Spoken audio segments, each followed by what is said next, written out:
ये तो होना ही था, ये तो पहले से ही तय था, क्योंकि जेलकेम की एंट्री जहां भी होता है वहां भूकंप आना, आंधी आना, तूफान आना या यूं कहे हरकंप मचना, ये तो स्वाभाविक है। क्योंकि जेलकेम जहां भी जाए वहां पर अपना भौकाल जमा देता है और बवाल तो हो ही जाता है।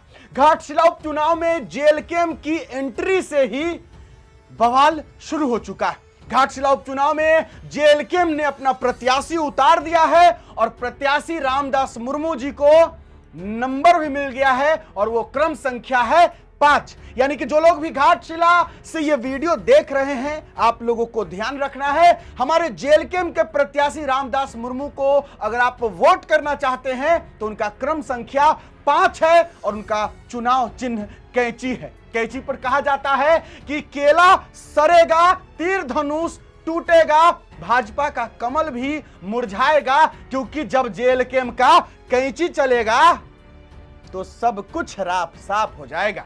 तो क्या घाटशिला उपचुनाव में फिर से कैंची चलेगा? क्या कैंची की धार से कमल मुरझाएगा, तीर धनुष टूटेगा? चलिए हम आपको एक वीडियो क्लिप दिखाते हैं पहले, फिर इस पर बात भी किया जाएगा। आज दो राजा के बीच एक शिक्षित परिवार आया है। यदि घाटशिला का जनता इसको नहीं चुनेगा फिर 25 साल पीछे चला जाएगा, ये गारंटी है। यदि घाटशिला के जनता अगर चाहेंगे रामदास मुर्मू जी को पूरे एकदम अच्छा तरह से इनको जिताएंगे तो जो खामियां है ये सारा पूरा होगा। ये घाटशिला के जनता आप सुन लीजिए, यही आपका मौका है, बार बार नहीं आएगा, ये जान लीजिए। आज हमारे रोड से लेके सदन तक बात रखने वाला मात्र एक विधायक है, डॉक्टर जयराम महतो, इसके आगे कोई नहीं है। इनको 1 मिनट का समय मिलता है, जो 1 मिनट का समय में पूरे झारखंड का बात बोल देता है। बताइए, इनको अगर 2 मिनट का समय बोला जाए, दिया जाए तो कितना बात कर सकते हैं, कितना विकास के लिए बात कर सकते हैं। यह जनता को जानना होगा, यह जनता लोगों को समझना होगा, बुझना होगा।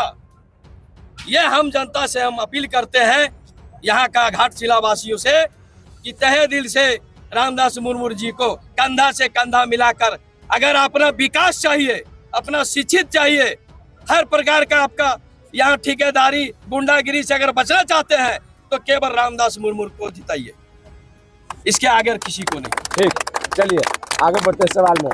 सबसे ज्यादा घाटशिला में ऐसा कौन सा एलिमेंट्स आपको दुखी करता है, जो लगता है कि विकास के मामले में सबसे पीछे चल गया, ढकला के सबसे जरूरी वही है, जो सबसे जरूरी था, जो सबसे पीछे चल गया है, वैसा कौन सा कार्य आपको दिखाई देता है? देखिए, एक चीज बता रहे हैं, संसार में सबसे बड़ा चीज है रोटी, कपड़ा और मकान। जी जी, रोटी, कपड़ा और मकान जी। यहाँ कल कारखाना फैक्ट्री बहुत है, आप लोग भी देख रहे हैं, लेकिन क्या यहाँ का लोकल आदमी कार्य कर पा रहे हैं? नहीं कर पा रहे हैं। लोकल आदमी के लिए यहाँ लेबर का भी काम नहीं मिल रहा है, और अगर मिल भी रहा है तो वहाँ 18,000 रुपया पेमेंट है, इसको 8,000 रुपया दिया जा रहा है। 10,000 खा रहा है, 10,000 बीच का बिचौलिया खा रहा है। यहाँ का जनता लोग देखे, ये बात सही है कि नहीं, बताइए। यहाँ का बिचौलिया लोग खा रहे हैं। अगर हमारे झारखंड, हमारा जमीन, हमारा कोयला, हमारा सोना, हर चीज हमारा है, तो हम भी क्यों मांगेंगे? ये मेरा अधिकार है, हम छीन के ले सकते हैं। यहाँ का कोई ठेकेदार है क्या? यहाँ इतना बड़ा बड़ा कल कारखाना, यहाँ कोई ठेकेदार है क्या? सब बाहरी है। ठेकेदारी करोड़ों का डील करने वाला आरा से, छपरा से, बलिया से है। तो क्यों नहीं दिया जाता यहाँ के लोगों को? यहाँ के लोगों को कैसे देगा? हाँ। वो बीच का जो ऊपर अफसर बैठे हैं सब तो वही लोग आरा, बलिया, छपरा के रहने वाले हैं। यहाँ का रहने वाले कौन है? सबका सेटिंग अलग है ना, सबका सेटिंग है, सबको पैसे नहीं मिलता है। आज झारखंड में कोयला, अभ्रक, सोना यहाँ भी उग रहा है। क्या आपको कोयला फ्री मिलता है? बताइए, क्यों नहीं मिलता है? अदर जाके राज्य में देखिए, जिस जगह जो चीज का प्रक्रिया मिलता है, जो चीज उपलब्ध होता है, वहाँ उस चीज फ्री होता है। क्या झारखंड में हमारा कोयला है? हमारे आदमी को अगर डेट करते हैं तो जलाने के लिए कोयला तक भी नहीं दिया जाता है, उसमें भी पैसा लगाकर कोयला लेना पड़ता है। बताइए, ठीक जिंदगी मेरी झारखंडियों को कि कोयला जलाने के लिए हमें पैसा देके खरीदना पड़ता है, जबकि मेरा ही धरती से उग रहा है।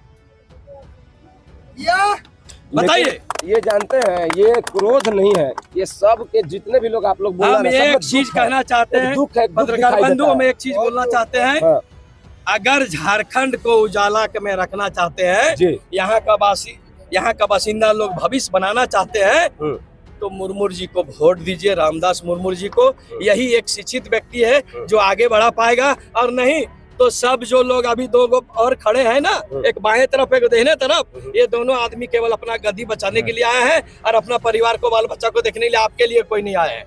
यही आपके यही एक है जो बचा सकता है, बाकी दूसरा कोई नहीं, बाकी कोई दूसरा नहीं है।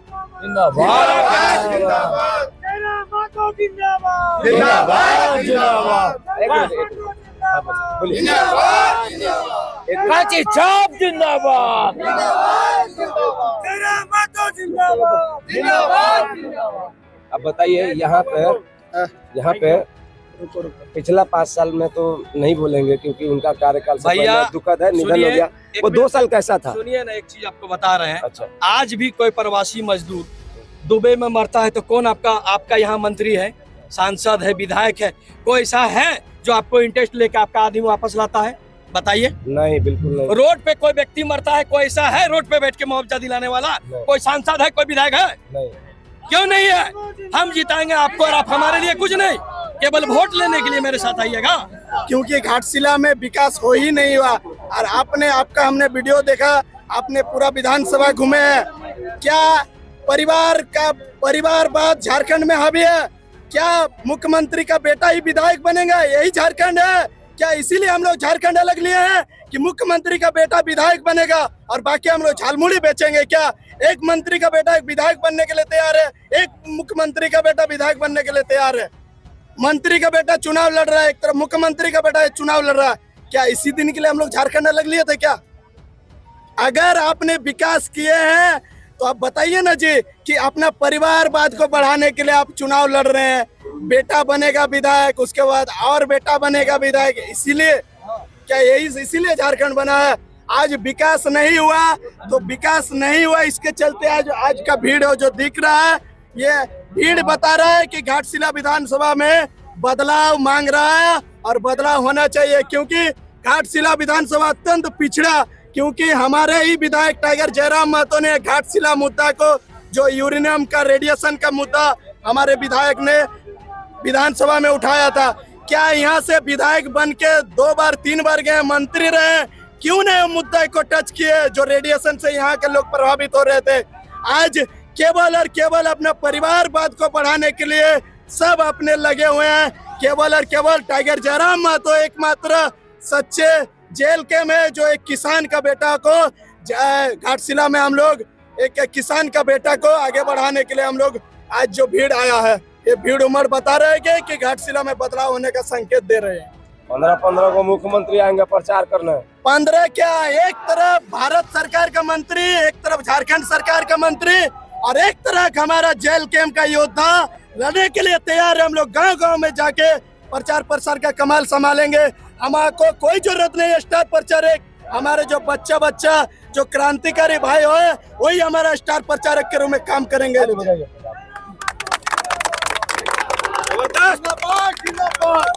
जयराम महतो जिंदाबाद, जयराम महतो जिंदाबाद, रामदास मुर्मू जिंदाबाद, रामदास मुर्मू जिंदाबाद। मैं आज इस लाइव के माध्यम से पूर्व मुख्यमंत्री चंपा सोरेन का बेटा को और पूर्व मंत्री रामदास सोरेन का बेटा को आप खड़ा करके इंटरव्यू लीजिए और हमारा प्रत्याशी को लीजिए। अगर 10 मिनट चंपा सोरेन का बेटा अगर भाषण देने सकेंगे ना, तो हम लोग चुनाव लड़ना छोड़ देंगे। 10 मिनट माइक के सामने भाषण देंगे, क्योंकि वो अपना पिताजी के दम पर चुनाव लड़ रहा है, दोनों पार्टियां। और हमारा जो झारखंड लोकतांत्रिक क्रांतिकारी मोर्चा, हम लोग अपने योद्धा और जो छोटे छोटे बच्चों के भविष्य के लिए हम लोग चुनाव लड़ने आए हैं घाटशिला में।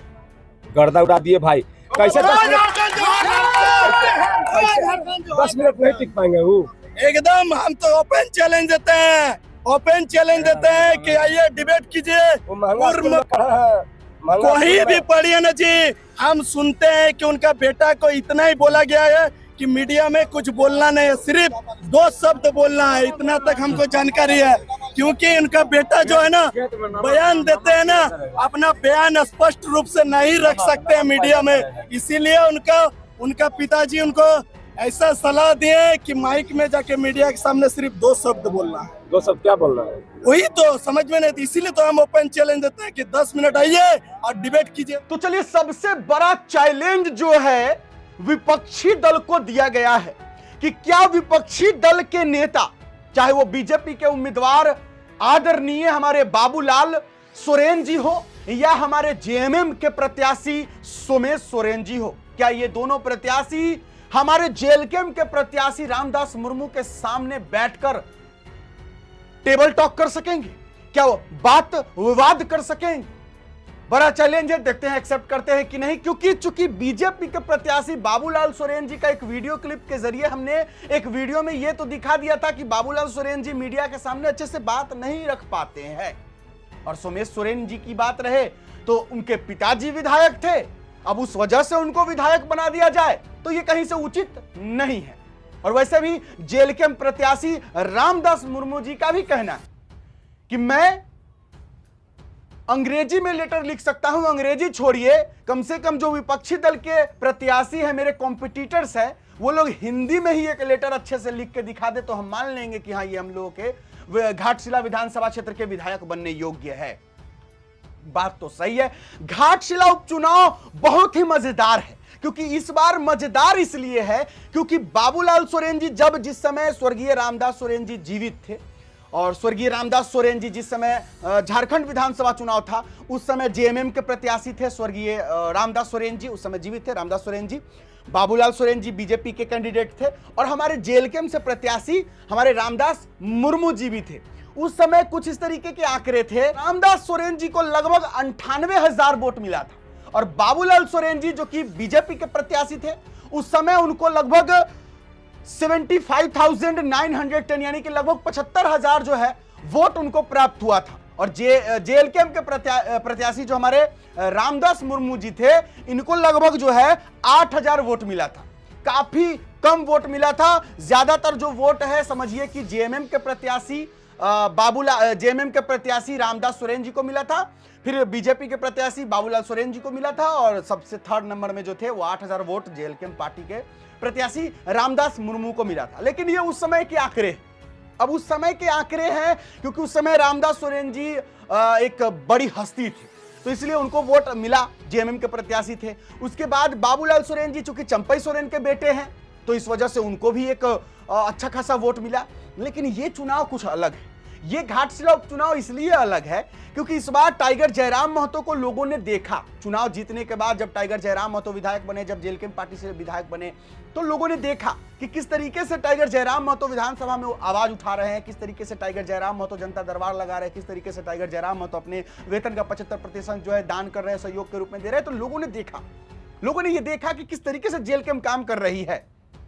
इसके बाद अब जो घाटशिला का उपचुनाव होने वाला है ये तय करेगा कि सच में जो लोग हैं वहां के वो किस तरीके से अपने क्षेत्र का विकास चाहते हैं। क्योंकि अगर मोदी जी के नाम पर, चंपई सोरेन जी के नाम पर अगर बाबूलाल सोरेन जी को वोट देते हैं तो समझिए कि खत्म, घाटशिला जो है एकदम गर्त में जाना एकदम तय माना जाएगा।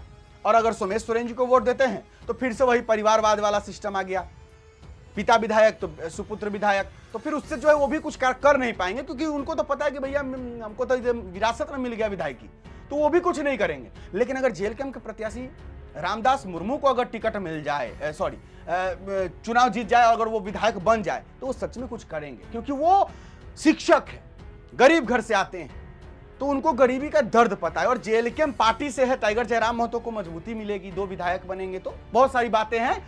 खैर अभी तो पूरा घाटशिला में जो है जेएलकेएम गूंज रहा है। हाँ, भले ही कुछ विरोधी है जो लगातार टाइगर जयराम महतो को टारगेट कर रहे हैं, जेएलकेएम पार्टी को टारगेट कर रहे हैं, हालांकि वो छोटे संख्या में है तो ज्यादा असर नहीं पड़ेगा। आप क्या सोचते हैं? रैली जुलूस जितना हो सकता है कार्यक्रम जो है किया जा रहा है, जेएलकेएम पार्टी पूरा जो है अपना दबदबा बनाए रखी है। आप लोग क्या सोचते हैं कमेंट बॉक्स में बताइएगा, क्या लगता है आपको। चलिए फिलहाल अभी के लिए इतना ही है, इजाजत दीजिए मुझे। मेरा नाम बिट्टू सिंह, आप इस वीडियो को मिस्टर बिट्टू पर देख रहे होंगे। जोहार, जय हिंद।